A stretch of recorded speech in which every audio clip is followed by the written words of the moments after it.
Shalom, shalom, peuple de Dieu. Nous voici encore cet après-midi au culte en direct.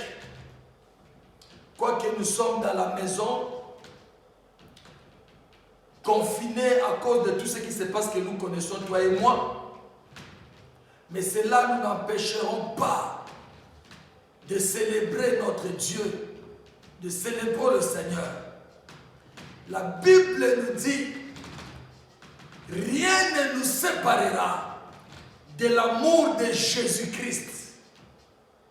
Ni un ange venant du ciel ne pourra pas nous séparer de l'amour de Dieu.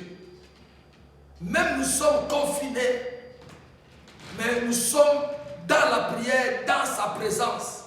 Et nous continuons à l'adorer, nous continuons à le célébrer et nous continuons à le servir et à écouter le message de Dieu.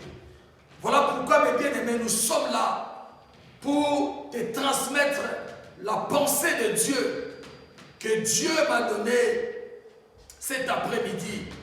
Car la Bible déclare, c'est poussé par le Saint-Esprit que les hommes ont parlé de la part de Dieu. Dites Amen là où Dieu est avec moi. Là, je vais encore monter. Alléluia. Cet après-midi, nous allons parler d'un thème que j'ai intitulé « Jésus-Christ a tout payé ». C'est la Pâque. C'est un jour, oh magnifique, merveilleux. C'est un jour où Dieu décida de quitter le ciel pour venir racheter l'homme, pour venir prendre ta place, prendre ma place. C'est un jour glorieux. Et la Bible dit, même le jour de sa naissance, les anges ont quitté le ciel et ils étaient dans la joie et ils chantaient des cantiques et ils disaient la paix sur la terre et la gloire soit rendue au Dieu le Père. Alléluia. Voilà mes bien-aimés, nous allons lire le premier texte dans le livre de Hébreux chapitre 9 à partir du verset 16. La Bible déclare, car là où il y a un testament, il est nécessaire que la mort du testateur soit constatée. Verset 17. Un testament, en effet, n'est valable qu'en cas de mort, puisqu'il n'a aucune force tant que le testateur vit. Nous passons au deuxième texte. Dans le livre de 1 Pierre, chapitre 1, à partir du verset 18. Vous savez que ce n'est pas par des choses périssables, par de l'argent ou de l'or, que vous avez été rachetés de la vaine manière de vivre que vous aviez hérité de vos pères, mais par le sang précieux de Christ, comme d'un agneau, sans défaut et sans tache, prédestiné avant la fondation du monde. Mais bien aimés, il fut manifesté à la fin du temps à cause de vous. Alléluia. Nous allons prier. Père éternel, je bénis ce moment encore pour la grâce que tu nous as faite d'écouter les oracles de Dieu. Oh Dieu, bénis ma soeur, mon frère, qui nous suit en ces moments. Que ce message lui porte la vie. Que ce message lui porte la joie. Que ce message lui apporte la paix. Oh Père, merci.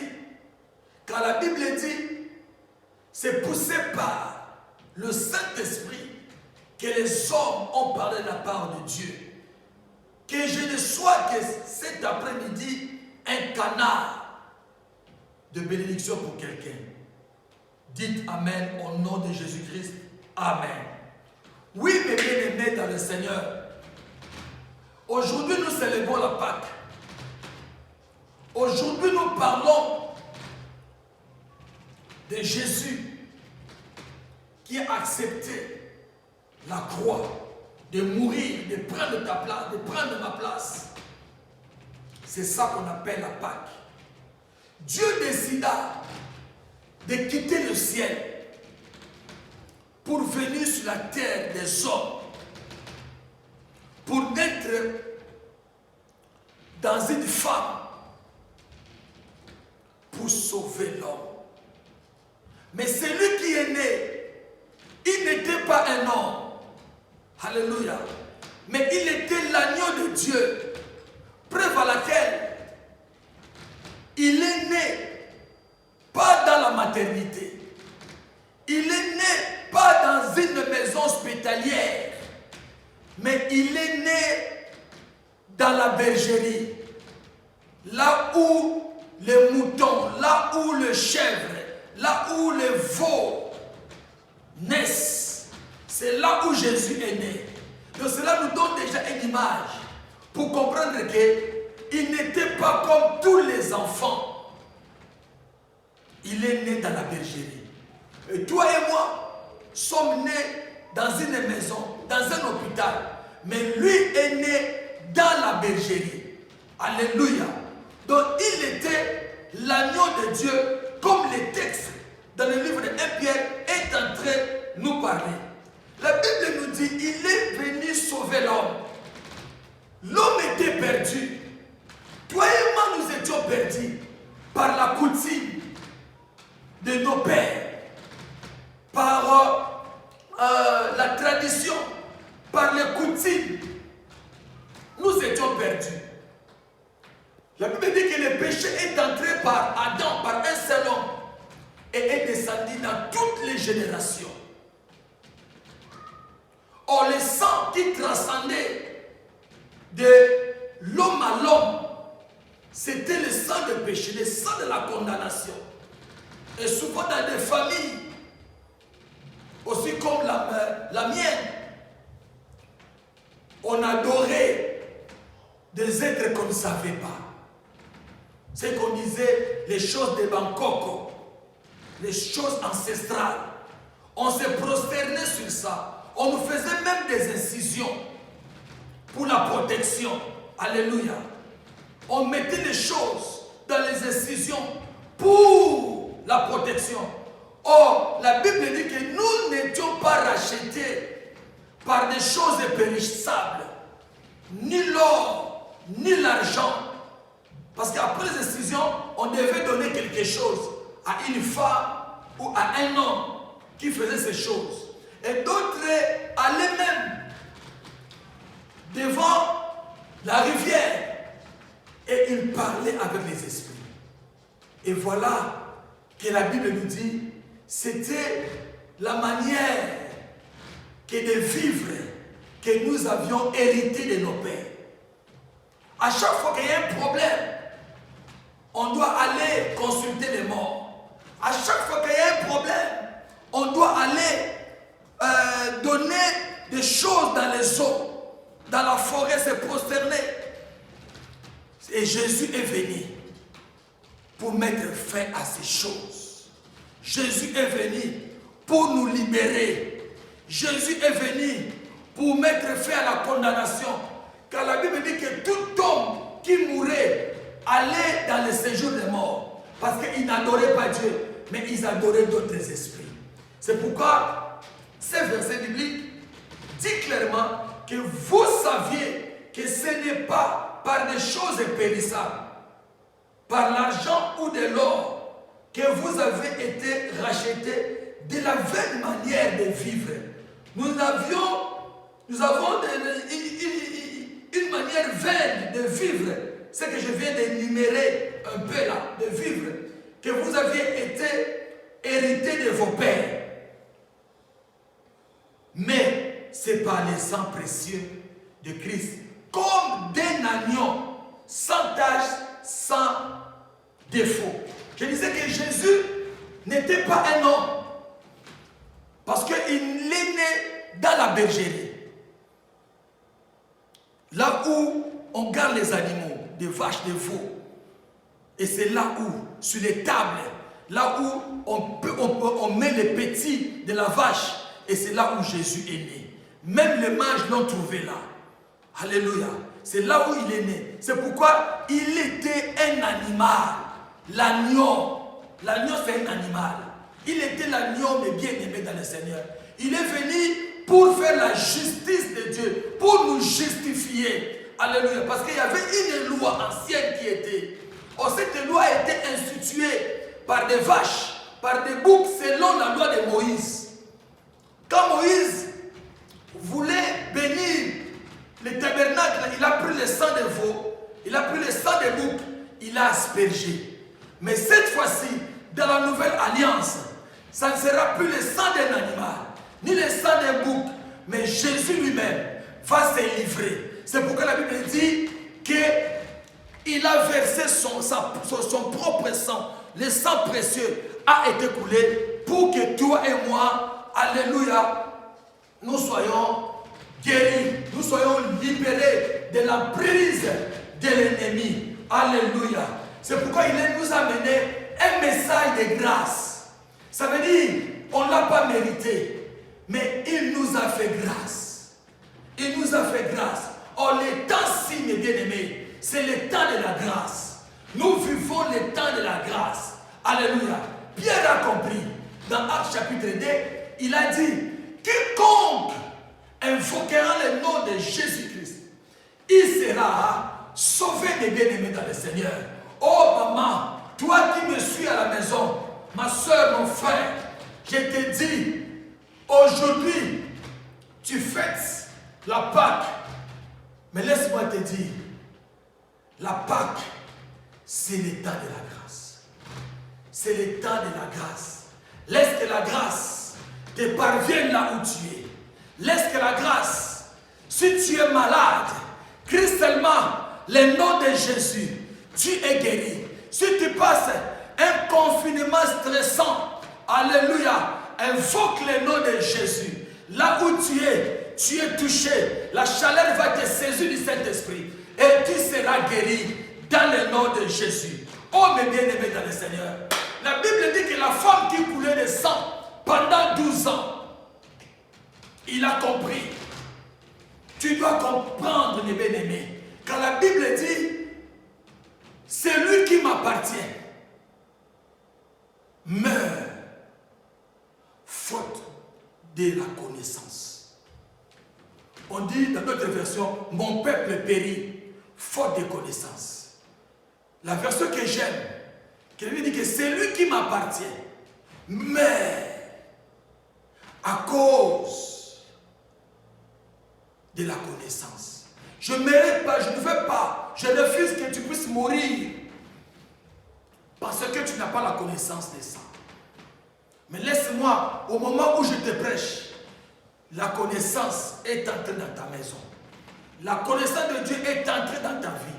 La femme qui coulait de sang pendant 12 ans, personne ne lui a enseigné. Mais il a été saisi par l'Esprit de Dieu. Il a dit, cet homme qui passe ici, ces hommes que les gens parlent, il n'est pas n'importe qui. C'est un sauveur, c'est un Messie. Et il s'est dit en lui-même, si je sors et Jacques est touché, sa robe, je serai guéri. Je n'ai pas besoin qu'il me voie, mais je vais sortir et aller toucher sa robe et je serai guéri. Vous comprenez, mes bien-aimés, le Seigneur? Je te parle de la grâce. Fais comme cette femme qui est sortie et il est allé toucher.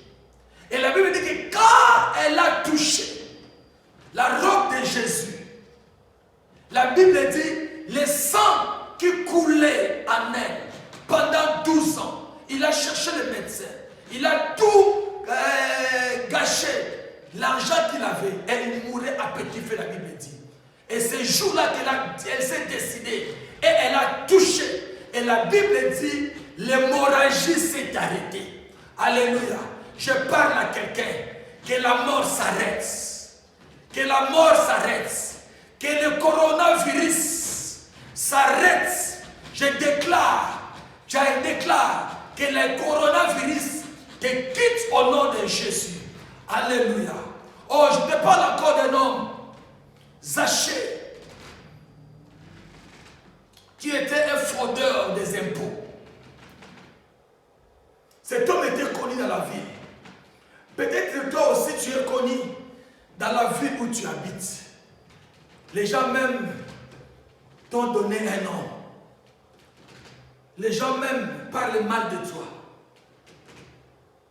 Tu peux être aussi une femme ou un homme. Que les gens parlent mal de toi. Parce que tu avais fait des bêtises. Parce que tu vivais dans l'immoralité. Tu vivais dans le péché. Personne même te faisait confiance. Tout ce qui passait par toi t'abusait. Laisse-moi te dire, le salut est venu dans ta maison ce soir. Car cet homme de Zachée, la Bible dit, les gens le voyaient comme le fils du diable. Mais quand Jésus entra à Jéricho, et cet homme il a entendu parler de Jésus, il a cherché un arbre de sycomore. Et bien aimé, cherche quelque part pour s'attacher et rencontrer Jésus. Cet homme est monté sur l'arbre, s'est accroché et Jésus passa par là. Voyant cet homme dessus l'arbre, l'appela dans son nom. Dieu te connaît. Même si tu ne pries pas encore, même si tu n'es pas encore baptisé, mais Dieu te connaît par ton nom. Ce que tu es en train de faire dans le secret, Dieu le voit. Mais cherche comment raconter cet homme. Cherche que Jésus puisse te localiser. Alléluia. Et ta vie changera. Ta vie changera. Et la Bible dit que quand Jésus est arrivé à cet endroit où Jésus était monté, Zachée était monté. Jésus lui a dit, descends Zachée, car je dormirai dans ta maison. Et quand Zachée est parti avec Jésus dans sa maison, Zachée a commencé à demander pardon. Il a reconnu qu'il a commis des injustices aux gens au niveau des impôts, dans les fraudes. Il a dit, Seigneur, je veux tout rembourser. Je vais rembourser toutes les dettes. Si j'ai causé du tort à quelqu'un au sujet de l'argent, je lui donnerai au centre. Je lui donnerai 3 fois même, 2 ou 3 fois même. Jésus écoutant cela, lui que le monde qualifiait, c'est le fils du diable. C'est un païen. Mais Jésus lui a dit, cet homme aussi est le fils d'Abraham. Mais bien aimé, si on t'appelle le fils d'Abraham, ça veut dire c'est quelque chose de sacré en Israël. Parce qu'Abraham, c'est un grand patriarche respecté ou respectable. Mais Jésus a dit à cet homme que tout le monde disait mal de lui, que c'est le fils d'Abraham. C'est le fils d'Abraham. J'aimerais te dire, malgré tout ce que tu as fait, mais si aujourd'hui, ce message te parvient là où tu es, et tu confesses tes péchés, et tu prends la décision de rencontrer Jésus, là où tu es dans le confinement, je te dis, alléluia, le ciel te dira, tu es la fille, tu es le fils d'Abraham. Peu importe ce que les hommes parleront de toi, mais tu es en ordre avec Dieu. Alléluia. Tu es en ordre. S'il revient aujourd'hui, tu entreras au ciel. Mais ils vont rester. Mais regarde, écoutez-moi. Jésus a appelé ceux qui étaient dans l'église, les souverains sacrificateurs, les sacrificateurs qui servaient Dieu à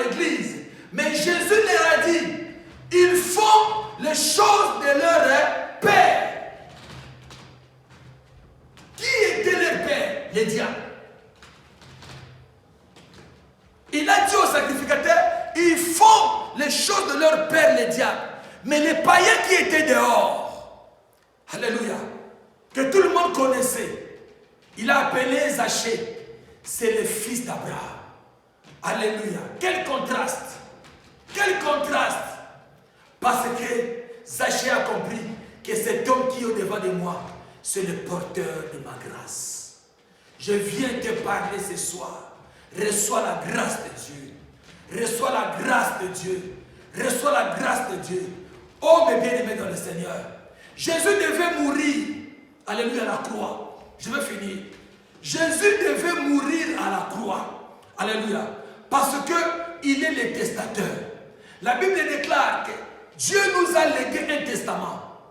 Dieu avait écrit, alléluia, dans son testament, que toi tu ne seras pas malade, que toi tu hériteras le ciel, que toi tu seras dans la paix, tu vivras la joie. C'est ça le testament, alléluia, de Jésus qu'il a écrit. Même si tu es malade, si tu invoques mon nom, tu seras guéri. Alors la Bible dit qu'un testament n'entre qu'en vigueur sur la mort du testataire est constaté. Donc Jésus, comme il est le testateur du testament que nous détenons par la foi, Jésus devait mourir. C'est pourquoi la croix, la Bible dit que Jésus cria et en disant, je remets mon âme entre tes mains, et Jésus expira.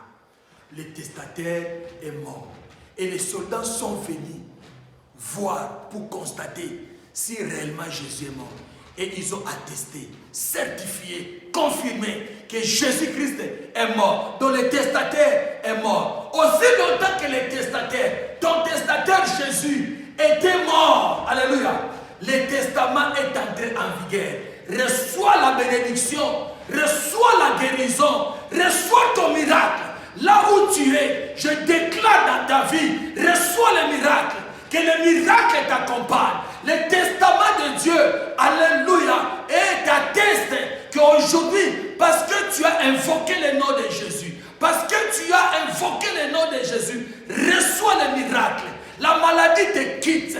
La condamnation de ta famille, toi qu'on t'a condamné, que tu ne dois pas te marier, toi qu'on a condamné, que tu ne dois pas aller jouir de ta vie, avoir des enfants, je déclare que tes entrailles reçoivent vie, reçois la vie de Jésus, au nom de Jésus. Je déclare au nom de Jésus, des portes s'ouvrent devant toi dans le nom de Jésus. Ça ne sera pas à cause de tes efforts, mais parce que la grâce t'est parvenue dans ta maison ce soir. Merci Seigneur. Merci Saint-Esprit. Accomplis maintenant le miracle. Accomplis maintenant la guérison. Accomplis maintenant, Seigneur. Je déclare que la malédiction familiale tombe maintenant. N'a plus l'effet parce que quelqu'un a cru. Dans le nom de Jésus. Merci. Merci mes bien-aimés dans le Seigneur. Écoutez la parole du Seigneur. Tu as bien fait. Nous allons prier pour clôturer le message. Père éternel, merci pour ce message que tu as parlé à quelqu'un, que tu as sauvé la vie de quelqu'un. Tu as accompli le miracle de quelqu'un. Tu n'as point changé. La Bible me dit, le Dieu que je sers, tu n'as point changé.